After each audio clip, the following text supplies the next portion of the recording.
Bismillahirrahmanirrahim. Alhamdulillah. Hamdan katsiran thayyiban mubarakan fih. Kama yuhibbu Rabbuna wa yardah.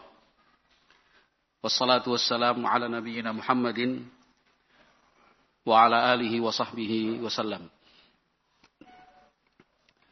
Ikhwati fillah wa asyiral muslimin rahimakumullah. Di kesempatan yang singkat ini, marilah sama-sama kita memahami dan menyelami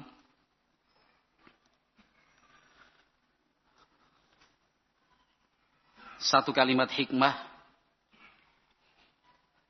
rangkaian kata-kata yang penuh dengan ibrah disampaikan oleh sahabat Nabi Abu Darda radhiyallahu anhu. Beliau mengatakan, "Man lam ya'rif nikmatallahi alaihi illa fi mat'amihi wa mashrabihi faqad qalla ilmuhu wa hadara azabuhu. Wa man lam yakun ghaniyan 'anid dunya fala dunya lahu." Disebutkan oleh Imam Abu Nuaim dalam kitab Hilyatul Auliya. Sahabat Abu Darda mengingatkan kita, man lam ya'rif nikmatallahi alaih, barang siapa yang tidak menilai nikmat Allah kecuali dalam hal makan dan minum, sungguh menunjukkan ilmunya yang dangkal.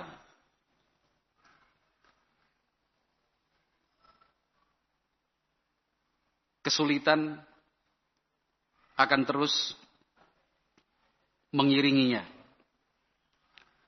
Wa man lam yakun ghaniyan 'anid dunya fala dunya lahu. Dan barang siapa yang tidak pernah merasa cukup dari dunia, fala dunya lahu, maka dunia seisinya pun tidak ada manfaat untuknya. Ikhwati fillah rahimakumullah, sahabat Abu Darda menjelaskan dan mengingatkan kita tentang definisi dan bentuk nikmat yang Allah berikan yang harus kita syukuri. Nikmat Allah itu luas. Jangan sampai kita menentukan ada batas. Nikmat yang Allah berikan buat kita sangat banyak. Jangan dikira sedikit. Nikmat yang Allah Subhanahu wa taala berikan untuk kita bahkan lebih banyak yang tidak pernah kita sebut dalam doa. Kita tidak pernah memintanya, namun Allah memberikan. Yang menunjukkan betapa kasih dan sayangnya Allah Subhanahu wa taala untuk hamba-hambanya. Tapi wa qalilun min ibadiyasy syakur. Sangat sedikit sekali memang dari hamba-hambaku yang benar-benar bersyukur. Allah menjelaskan demikian. Walakinna aktsaran nasi la yashkurun. Akan tetapi lebih banyak orang yang memang tidak bersyukur. Memahami definisi dan bentuk nikmat sangat penting.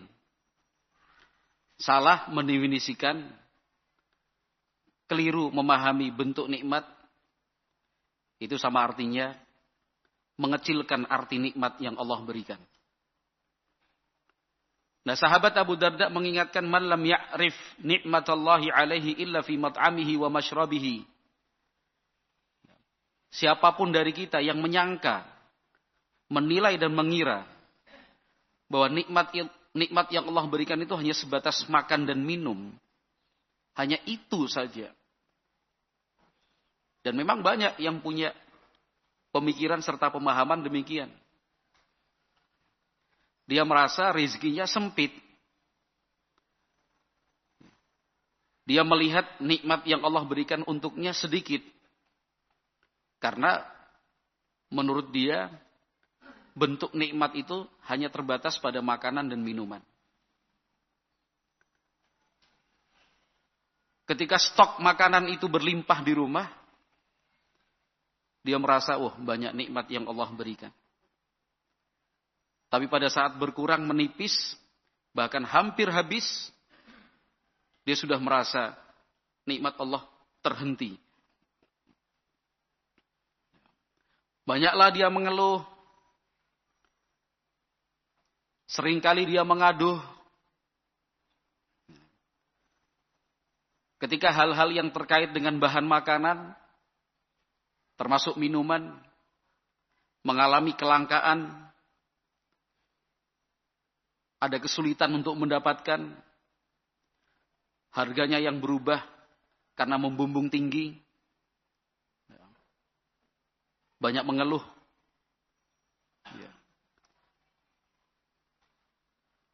Padahal nikmat yang Allah berikan itu sangatlah luas.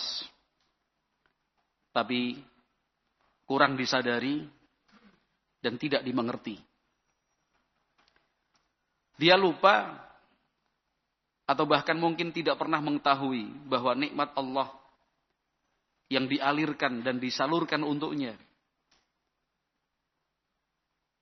lebih dari sekedar makanan dan minuman. Mulai dari hal-hal yang sifatnya fisik, tubuh dan jasmani,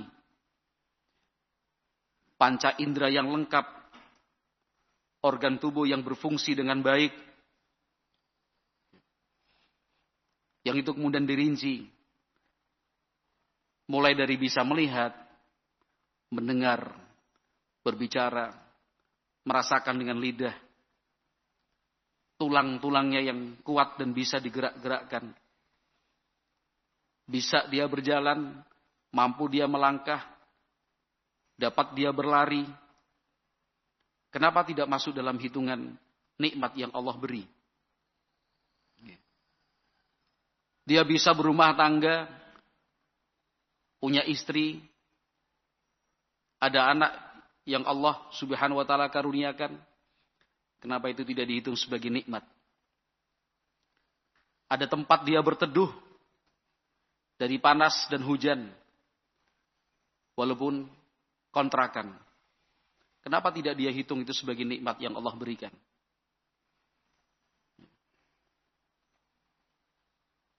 Dia mengenal orang tuanya. Dia mengetahui siapa ayah dan ibunya. Bukankah itu nikmat yang luar biasa? Coba dibandingkan dengan saudara-saudara kita yang tidak memiliki hal-hal tadi. Fisik dan jasmaninya yang lemah, bahkan tidak lengkap. Panca inderanya yang terganggu. Organ tubuhnya yang menurun kemampuannya untuk digunakan. Terbatas dia melihat, terbatas dia mendengar. Coba dia bandingkan dengan hal itu semua. Bukankah seharusnya dia bersyukur kepada Allah Subhanahu wa taala? Alat bantu melihat berapa juta? Ada gangguan di retina yang mengharuskan operasi, berapa juta yang dikeluarkan? Gangguan pendengaran, akhirnya menggunakan alat bantu. Bukan 1 juta, 2 juta. Belasan juta. Itu pun belum tentu maksimal. Dia yang bisa berjalan, melangkah, berlari, tanpa alat bantu semacam tongkat atau krek. Tidak perlu dia menggunakan kursi roda. Normal dia berjalan. Coba bandingkan dengan orang yang seperti ini. Masih banyak yang tidak memiliki secara layak tempat dia berteduh dari panas dan hujan. yang tidak bisa menahan dari angin kencang. Kenapa tidak dia bandingkan dengan orang semacam itu? Masih banyak dan sangat banyak orang-orang yang tidak pernah mengenal siapa orang tuanya. Tidak pernah ada kesempatan, walaupun sebentar, hidup bersama dengan ayah dan ibunya. Dibuang, dititipkan, tidak diakui sebagai anak. Coba untuk diaborsi, tetapi gagal. Coba bandingkan dengan kondisi saudara-saudara kita yang demikian adanya. Bukankah kita harus bersyukur kepada Allah Subhanahu wa taala? Itu sesuatu yang sifatnya materi. Apalagi nikmat yang Allah berikan itu dalam bentuk dini, dalam bentuk agama. Allah Subhanahu wa taala memberi jalan, membuka pintu buat kita. Mengenal Islam, bagian dari umat Islam. Seorang muslim, Allah Subhanahu wa taala memberikan hidayah untuk kita. Bukan sekedar mengenal Islam sebagai nama dan simbol belaka. Tetapi Allah Subhanahu wa taala memberikan kesempatan untuk kita mengerti betapa indahnya ajaran Islam melalui syariat-syariatnya. Allah Subhanahu wa taala memberikan hidayah mengenal sunnah Nabi Muhammad sallallahu alaihi wasallam. Kita mengenal dan kita berusaha mencintai beliau.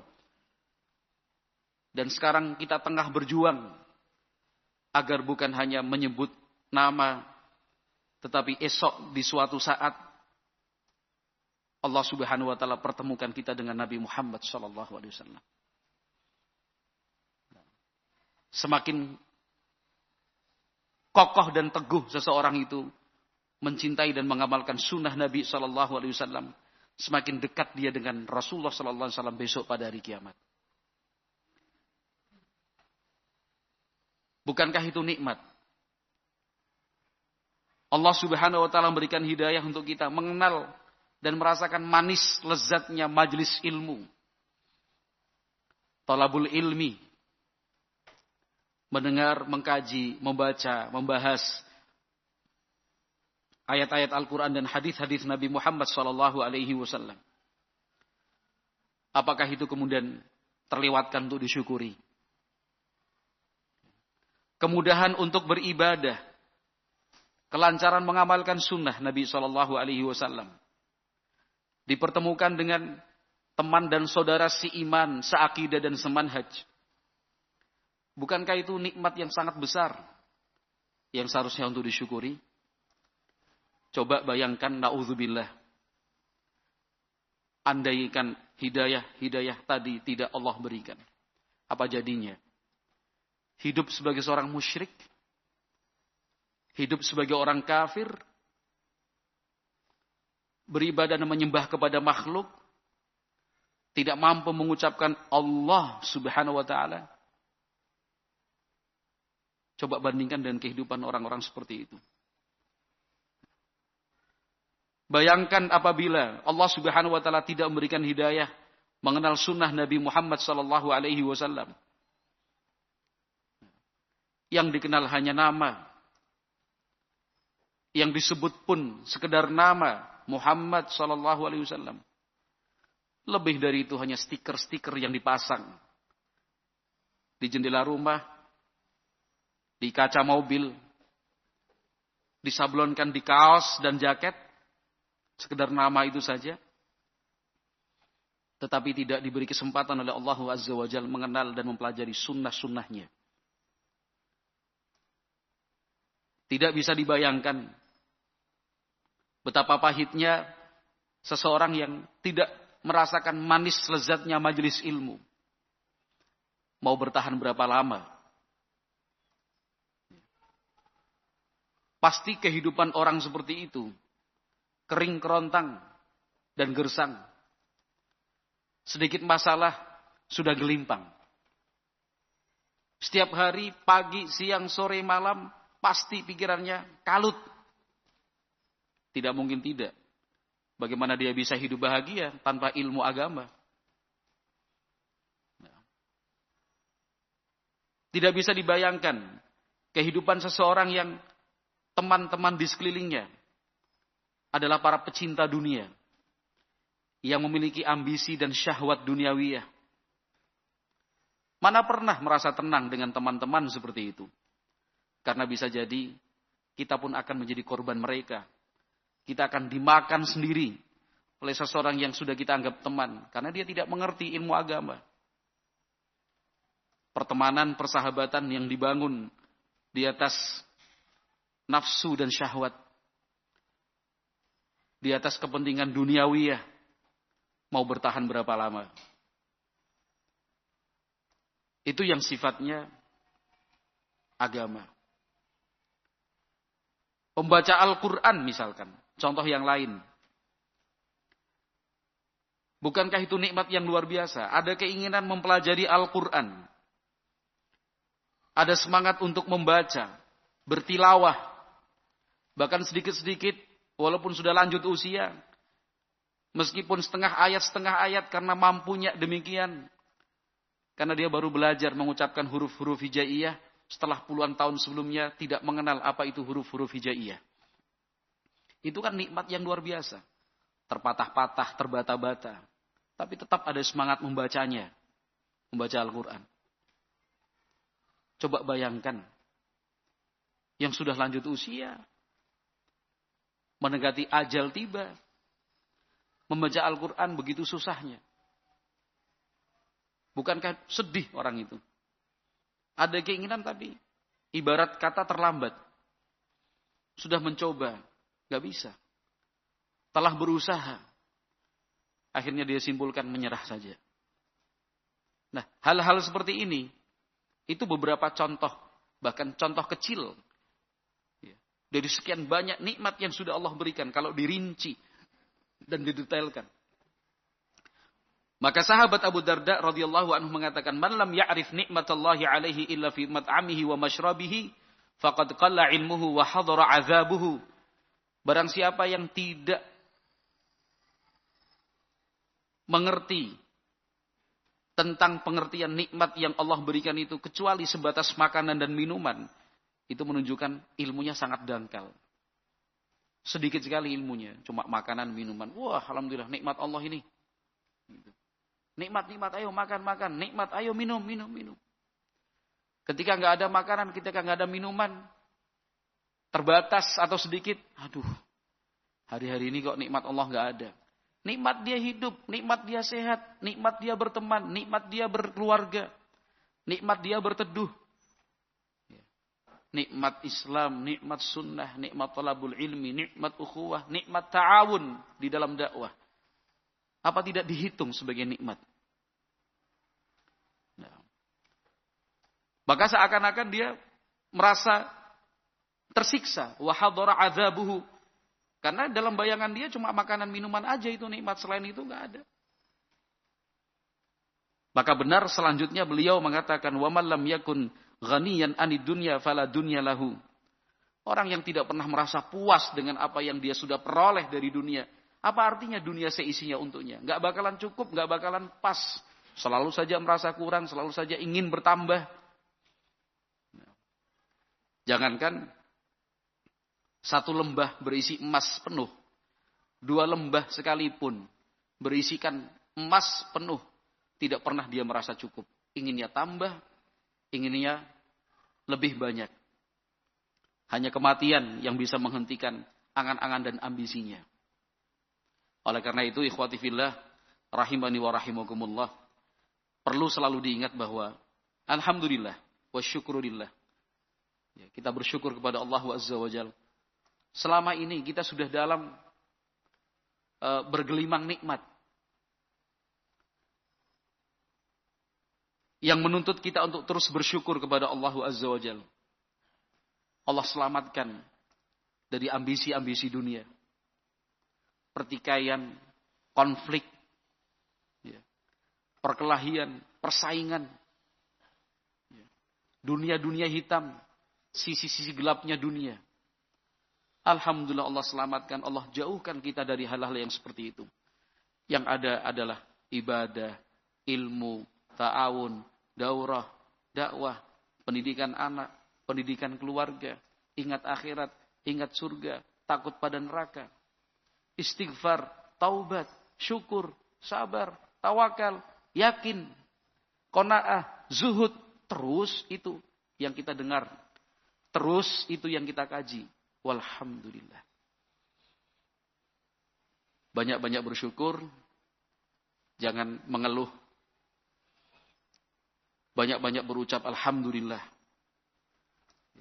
Jangan sampai mengeluarkan kata-kata, mengucapkan kalimat yang menunjukkan kejenuhan dan kebosanan dengan kondisi dan situasi yang sebenarnya sudah sangat Allah berikan nikmat buat kita ini. Hidup di tengah-tengah ikhwah, ahli sunnah. Hidup diikat dengan ilmu. Hidup yang selalu didekatkan dan diingatkan dengan majelis ilmu. Hidup yang selalu terngiang-ngiangkan dalam pikiran dan benak adalah surga untuk kita mendapatkannya. Neraka supaya kita bisa terjauh dan terhindar darinya. Maka bagi kita yang merasa atau menganggap nikmat yang Allah berikan itu sedikit, cukup merasanya sampai di sini. Selanjutnya, yakinlah bahwa nikmat yang Allah berikan buat kita sudah sangat banyak. Ketika kita bersyukur, Allah akan tambah itu. Wallahu a'lam bishawab. Hanya itu yang bisa saya sampaikan. Mudah-mudahan bermanfaat dan semoga Allah Subhanahu wa taala memudahkan kita untuk selalu menjadi hamba-hambanya yang bersyukur. Taib subhanakallahumma wa bihamdika asyhadu an la ilaha illa anta astaghfiruka wa atubu ilaik. Assalamualaikum warahmatullahi wabarakatuh.